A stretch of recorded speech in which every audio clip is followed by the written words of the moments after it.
आपण जर माझ्या पाठीमागे बघाल तर दीक्षाभूमी या ठिकाणी डॉक्टर बाबासाहेब आंबेडकरांच्या खरं तर आज जयंतीनिमित्त अलोट गर्दी जी आहे ती या ठिकाणी पाहायला मिळते आहे।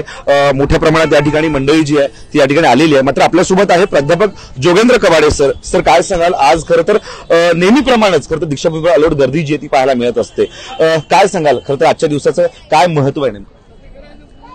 विश्वभूषण परमपूज्य बोधिसत्व डॉक्टर बाबासाहेब आंबेडकर यांच्या 133व्या जन्मोत्सवाच्या निमित्तानं देश विदेशातील तमाम जनतेला मी हार्दिक शुभेच्छा देतो। डॉक्टर बाबासाहेब आंबेडकर हे असं व्यक्तिमत्व आहे, जगाचं भूषण आहे। हिमालयापेक्षाही उत्तुंग असं ज्यांचं व्यक्तिमत्व, गंगेला लाजवील, गंगेपेक्षाही पवित्र असं ज्यांचं नाव, समुद्राच्या अथांगतेला लाजविणारी त्यांची विद्वत्ता, असा डॉक्टर बाबासाहेब आंबेडकरांचा जन्मोत्सव केवळ महाराष्ट्रात देशातच नव्हे जगभर साजरा केला जातो।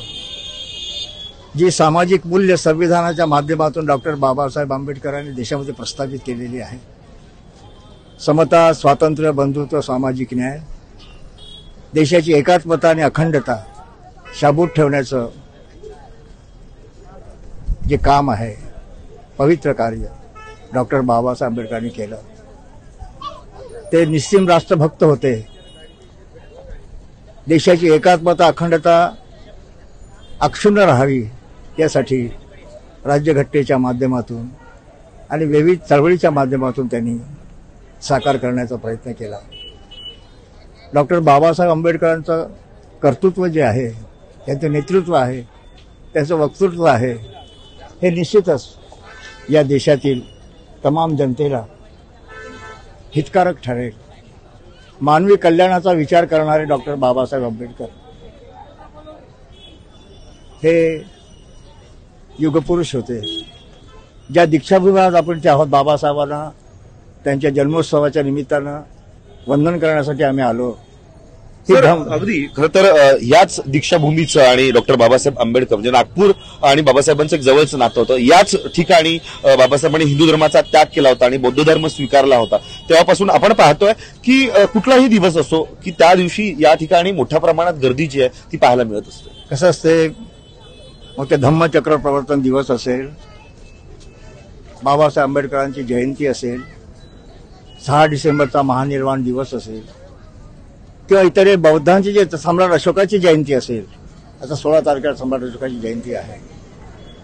त्या प्रत्येक बौद्ध सणांच्या दिवशी राज्यभरातून, देशभरातून लाखोच्या संख्येने लोक दीक्षाभूमीला वंदन करण्यासाठी येतात। बाबासाहेबांच्या धम्म क्रांतीला वंदन करण्यासाठी येतात किंवा वंदन करून थांबत नाही, तर बाबासाहेब आंबेडकरांची प्रतिज्ञा केली होती दीक्षा देताना, धम्म क्रांती करताना, भारत बौद्धमय झाला पाहिजे। ही जी प्रतिज्ञा बाबासाहेबांनी, हा संकल्प बाबासाहेबांनी केला होता, तो संकल्प पूर्ण करण्यासाठी आमच्या देशातील तमाम जनता ही प्रतिज्ञाबद्ध होत असते। आणि आजच्या ह्या प्रसंगी आज देखील लाखोच्या संख्येने लोक इथे येत आहेत, संविधान चौकात जातील, मोहल्ल्यातून, महाराष्ट्रातून, देशभरातून लोक या ठिकाणी येतात। तो बाबासाहेब आंबेडकरांच्या संकल्पपूर्ती करण्याच्या हेतून येतात की बाबासाहेब, आम्ही तुला काही देऊ नाही शकलो, परंतु आयुष्याचा शेवटचा श्वास असेपर्यंत बौद्धमय भारताचं तुझं स्वप्न आम्ही साकार केल्याशिवाय राहणार नाही।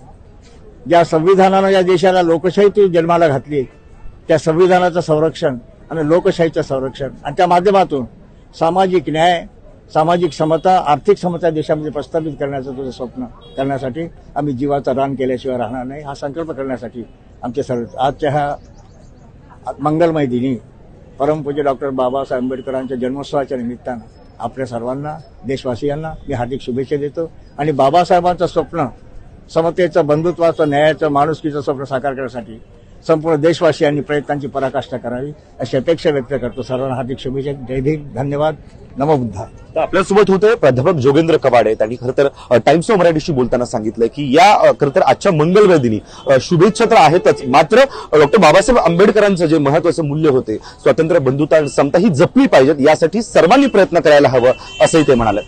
व्हिडिओ जर्नलिस्ट तुषारसह हर्षल बदाने पाटील, टाइम्स ऑफ मराठी, नागपूर।